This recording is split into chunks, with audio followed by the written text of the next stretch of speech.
Voice of Kenya, Nairobi. Time now is 12 minutes past 6. You are hereby informed that everybody is requested to stay at home. There should be no movement in town. The government has now been taken over by the military until further notice. There should be no movement of persons or vehicles from one place to another. The police should now assume their role of civilian until further notice.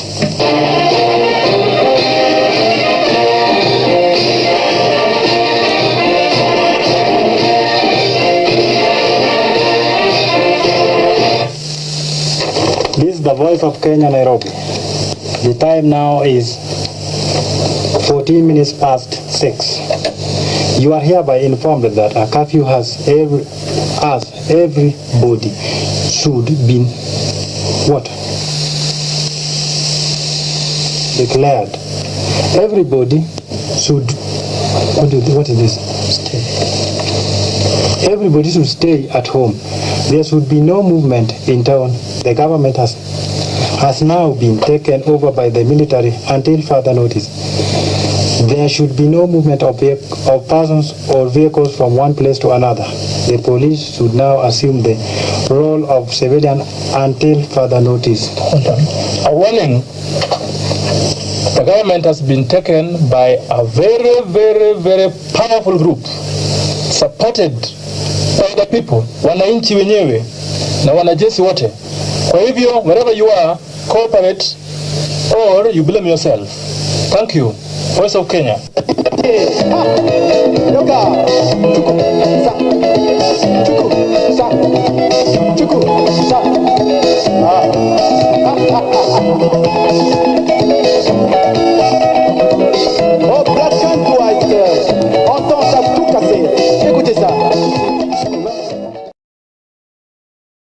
My dear countrymen, here is an announcement. It is with the greatest pleasure that I announce to you today the overthrow of the corrupt regime of Daniel Toroitich Arap Moi by the patriotic forces of our country. As I speak to you now, our country is fully and firmly under the control of our armed forces. Every care has been taken to make the revolution as bloodless as possible. Fellow Kenyans, over the past few years, this country has been shedding from an open to a closed, dictatorial, and inhuman society. The fundamental principles for which many of our people sacrificed their lives during the heroic struggle for independence have been compromised in the interest of a few greedy and irresponsible bandits. Over the past 6 months, we have witnessed with disgust the imposition of a de jure one-party system without the people's consent, arbitrary arrest and detention of innocent citizens, censorship of the press, intimidation of individuals, and general violation of fundamental human rights. This ruthless oppression and repression is reminiscent of the past colonial days which Kenyans thought were buried at independence. A gang of local tyrants has emerged whose only function is to terrorize and intimidate with senseless warnings.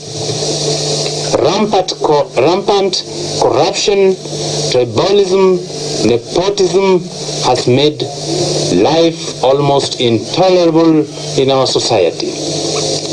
The economy of this country is in shambles due to corruption and mismanagement. The cost of living in Kenya today is among the highest in the world. Wananchi can no longer afford to meet the basic requirements of life due to exorbitant prices of the basic necessities such as food, housing rent, transport. Above that, Kenyans are among the highest taxed people in the world today.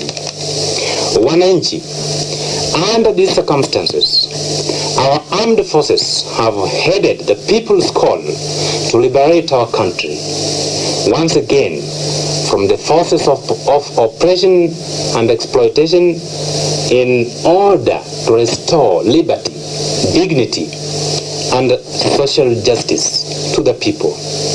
In doing this, we have proved to the rest of the world that no individual or group of people can permanently subjugate or take away the freedom which our fathers and grandfathers so gallantly fought to bring to this country. Like the British imperialists, the same fate will befall whoever attempts to tamper with our freedom. Countrymen, it is not the intention of the military to stay in power indefinitely. As soon as the situation allows, elections will be held and wananchi will be given an opportunity to choose their leaders. Our immaculate task is to stamp out corruption and set out a concise program of development for Kenya.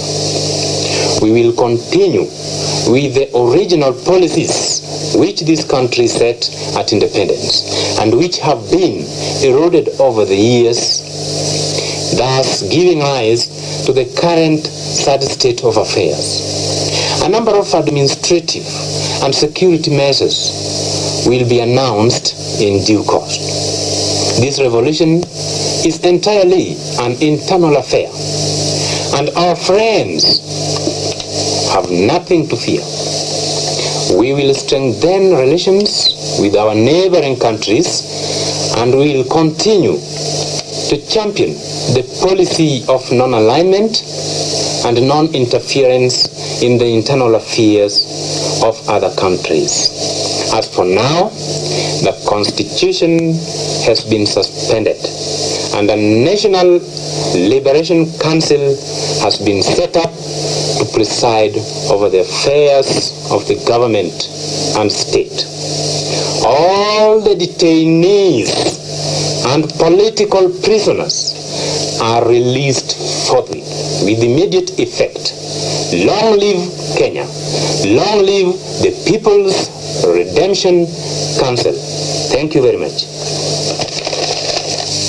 This is a statement on behalf of all the students of Kenya. On behalf of the students and the people of Kenya, we, the University of Nairobi students, register our wholehearted and unconditional support for the August 1st revolution organized by the Kenya People's Redemption Council. We humbly request our new popular government to accord us the freedom we have always cried for. Thank you.